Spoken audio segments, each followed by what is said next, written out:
Sampurasun Sampai Sunda. Ulonu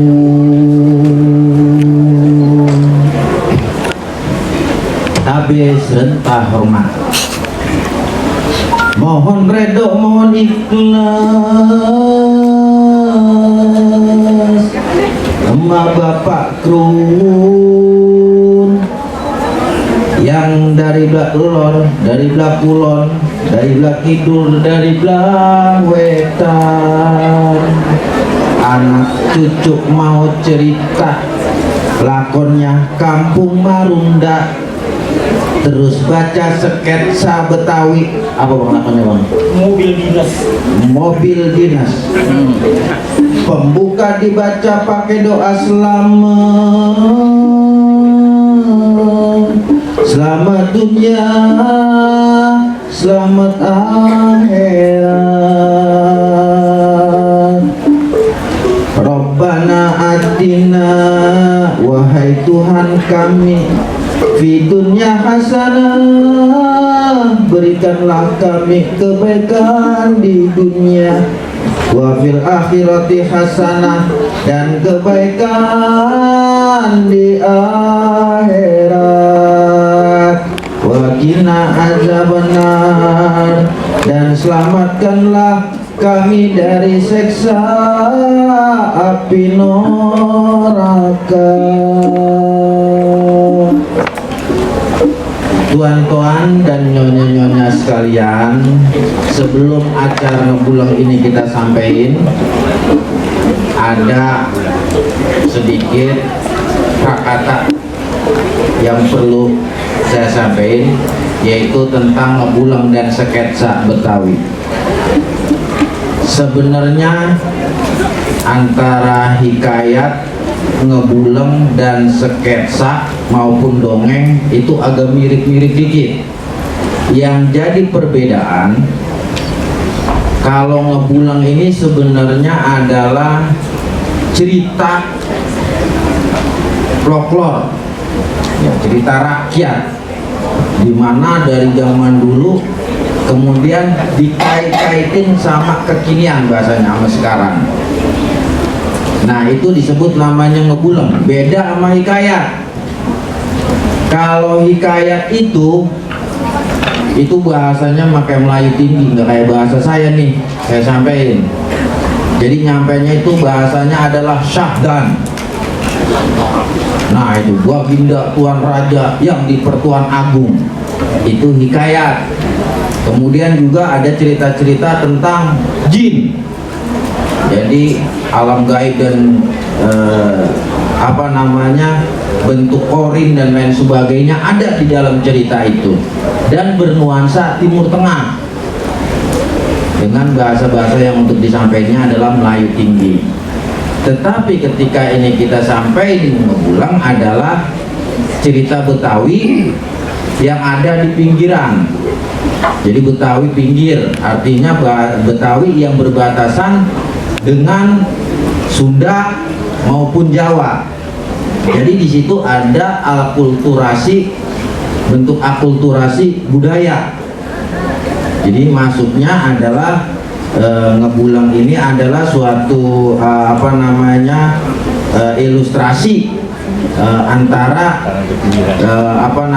cerita zaman dulu dengan zaman sekarang yang kita putar-putar. Kalau di Melayunya itu ngebual. Jadi ngebual itu cerita bohong yang diada-ada, tapi orang menikmati dengan cerita ini. Inilah ngebulang dengan riwayat Kampung Marunda. La ilaha illallah al-malikul haqqul mubin Muhammadur Rasulullah Salikul waqtil mubin. Eling-eling sira manungsa ora suwe enggon murid Malaikat jurupati lirak-lirik marang siro, enggoneng lirik malaikat nunggu dawu sing poso, yen wis teko titi mongso banjur nyambut nyawoniro, enggone nyambut malaikat kanthi serulan kondo, aku iki mung sadermo kowe ora kena semoyo. Wirid nan pujian mengalun dari tengah hutan Kendeka, api-api, pidada dan jeruju, laksana iringan alunan ombak yang berakhir di bibir pantai. Waktu menjelang subuh, fajar mulai menyingsing, duduk bersimpuh dan menggoyangkan badan, laksana rumput-rumput padang lamun yang dibelai alunan ombak. Prajurit Mataram, prajurit Mataram, sigranya bikin ancang-ancang menyerang Batavia yang singgah di markas penundaannya yang ia sebut Kampung Marunda. Kala itu tahun 1628. Terbayangkan hutan api-api dan Kendeka yang rimbun lebat, dihiasi beterbangan burung-burung bango, kuntul, pecuk dan belibis.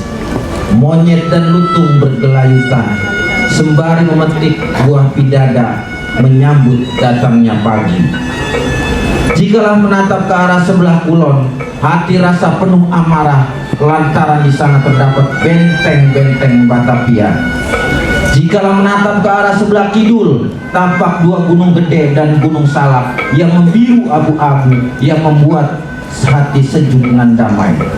Jikalau menatap ke arah sebelah wetan, sinar cahaya matahari yang memberikan semangat para syuhada. Jikalau menatap ke arah sebelah lor, kapal-kapal soldadu sigra sedia mengantarkan perang. Selepas sholat subuh, trompet, beduk dan genderang berbunyi, berjejer dan berbaris seluruh baris prajurit Mataram. Panglima Perang Mataram Tumenggung Bau Reksa mengumumkan, kita kembali ke Mataram, kita tunda peperangan ini, bahwa kekuatan kita melemah lantaran banyaknya prajurit kita terserang penyakit malaria. Salah seorang dari orang kampung Marunda nanya, kenapa pulang mas? Perangnya kalah ya? Prajurit ngomong, waduh bang, wong londo perangnya curang, mosok perangnya nganggo taek, konco-koncoku podo mabuk, terus banyak yang kena kolera. Warga Marunda sembari senyum, dia nanya lagi, kok bisa pakai tai mas perangnya? Prajurit, anu bang, katanya meremnya habis, mosok Kanjeng Tumenggung dihujani pakai tai, makanya kenek lagi. Yo mambulah katanya. Warga Marunda, emang perangnya di mana mas? Di Gedung Holland. Wah bang, gedungnya aja dilepeti tae semua. Teman-teman prajuritku sampai gak mau masuk, bau semua. Yuk bang, aku pulang dulu yo, nanti kita ketemu lagi. Sembari ngakak dia ketawa terheran-heran. Masa sih ribuan prajurit perang pakai tai? Bingung gua dah. Sembari ngoyor tuh orang Marunda. Seluruh prajurit Mataram beranjak menaiki kapal-kapal perangnya untuk kembali ke Mataram. Hanya yang tertinggal sebuah bangunan masjid yang berkubah gerabah. Masjid itulah yang dikatakan orang sebagai Masjid Al-Alam, yang dijadikan sebagai ancar-ancar jika kembali. Hari berganti, bulan berganti tahun, waktu telah berlalu, Marunda tetap sebagai hutan perawan. Setahun kemudian, yaitu pada tahun 1629, dengan layar yang berkembang mengarungi Laut Jawa, telah datang kembali pasukan Mataram yang dipimpin Adipati Ukur. Mataram datang untuk mendapati janji untuk menyerang Batavia dan mengusir kompeni yang hendak menguasai Jawa Dwipa. Akhirnya VOC yang didukung oleh kerajaan Belanda dapat ditaklukkan, ditandai tewasnya Gubernur Jenderal Batavia Jan Petersen Kuning. Curang tinggal curang, pasukan Mataram membendung sungai Ciliwung dan mengotorinya dengan tinja manusia yang dikumpulkan. Bangkai-bangkai orang dihanyutkan, akhirnya sungai Ciliwung tercemar. Para penduduk Batavia menggunakan air kotor dan akhirnya terjadi wabah kolera. Terdengar kabar Gubernur Jenderal Batavia tewas lantaran terkena muntaber atau wabah kolera. Saat itu kekuasaan VOC di Batavia dianggap kalah lantaran pemimpinnya mati. Rempah-rempah dan hortikultura di tanah Betawi memanglah mempesona. Harumnya kembang duren, hijau merahnya rambutan ropiah telah menjadi kecanduan bangsa Eropa. VOC adalah kompeni, bukan dari sebuah hierarki. Terjadilah pergantian kepemimpinan VOC, semakin mengembangkan kekuasaan setelah pergantian kepemimpinan, hingga kekuasaannya hampir seluruh wilayah Betawi dan Marunda dikuasai lantaran Marunda menghasilkan ikan terbaik dari hasil petani empang. Terjadilah penerapan pemerintahan kolonial Belanda untuk memudahkan menjalankan roda pemerintahannya. Maka terjadilah rekrutmen jabatan untuk pribumi, Opsir, Bek, Mandor, Hok, Demang, Master Cornelis, Wedana, dan Bupati Angkatan Belanda. Di setiap pelosok wilayah Betawi dibuatlah loji-loji kongsi. Tanah-tanah adat dirampas, hukum-hukum dan peraturan kolonial diterapkan. Hak-hak tanah perbonding inlander dihapus, dialihkan menjadi tanah-tanah hak egendom, kekuasaan tuan-tuan tanah. Rakyat Marunda hanya sebagai penggarap dan belum lagi ditekan pajak hasil bumi. Masa berjalan bagai angin lalu, tahun berganti abad, penderitaan tetap menjadi selimut kampung Marunda. Ketertindasan orang Marunda mendapat pembelaan dari seorang pendekar putra Betawi. Dia adalah si Pitung. Kala itu tahun 1890-an. Ketertindasan orang Marunda bukan saja datangnya dari bangsa kolonial, akan tetapi dari bangsa sendiri lantaran menjadi begundal kompeni. Pitung beraksi di Marunda. Pal-pal batas tanah egendom dilempar dan dicacat. Lintah darat dan para pemeras rakyat disatroni. Diambilnya kembali hak-hak rakyat yang telah dirampas. Ironis memang hanya satu pendekar kompeni kewalahan, hingga pembesar kompeni Batavia dianggap tidak becus untuk menjalankan pemerintahan di Batavia. Sang jenderal minta ke dukun untuk membantu menaklukkan si Pitung. Maka dengan peluru emas Pitung rebah di tangan Scott Hainer, rivalnya sendiri sebagai teman Mester. Kematian Pitung tersebar di Eropa lantaran beritanya dimuat di surat kabar. Bahla dan ujian silih berganti, banjir yang melanda sebagaimana dikisahkan oleh syair penderap kelebu dan keramat karem.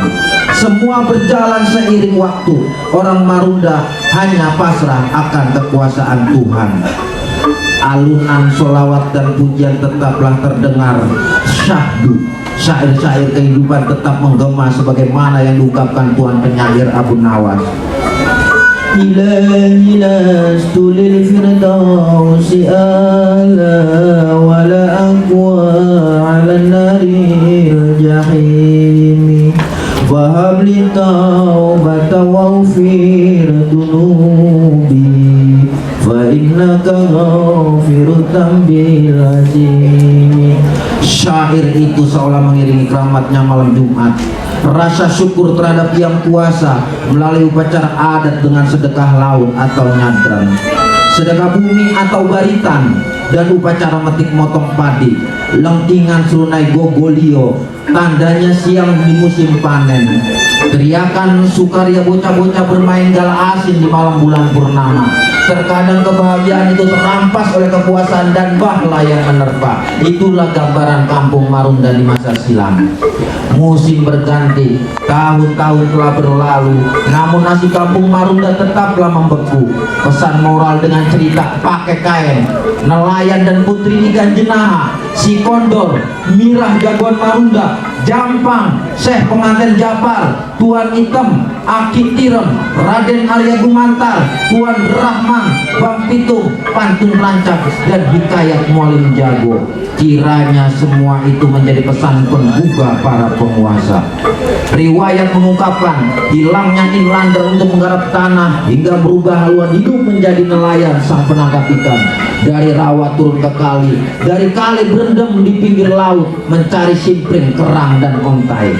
Jikalah diminta bukti milik atas tanahnya girik atau sertifikat, maka mereka akan memalingkan muka. Jika diminta tentang kabar baiknya, mereka akan diam 1000 bahasa. Namun mereka tak menjadi peminta-minta atau mereka menggadaikan harga dirinya. Mereka lebih asik mendengarkan musik hadroh, marawis, dan sambra. Bahkan asik belajar di majlis-majlis pengajian. Atau mereka lebih asik bekerja sebagai buruh dan kuli. Atau juga mereka lebih asik menangkap ikan menjadi nelayan. Mereka berusaha melupakan bayang-bayang masa lalu kampungnya. Jikalau mereka harus mengalah lagi dan harus terlempar dari kampungnya lantaran hak-haknya telah hilang dari zaman kompeni, maka berikanlah ia seunduk daging dan setahang air mata darah. Urban menjadikan Marunda menjadi kampung yang bersyukur. Tingkah muda pada miring lantaran lupa genjring sama ketimpring. Terlalu banyak dibikin pusing, emang sengaja dibikin simping. Pantun rancak kagak didengar, pituah ama si lokak kagak yang ngeh. Jadi penguasa jangan terdengar, lempang rakyat daripada nyumpah.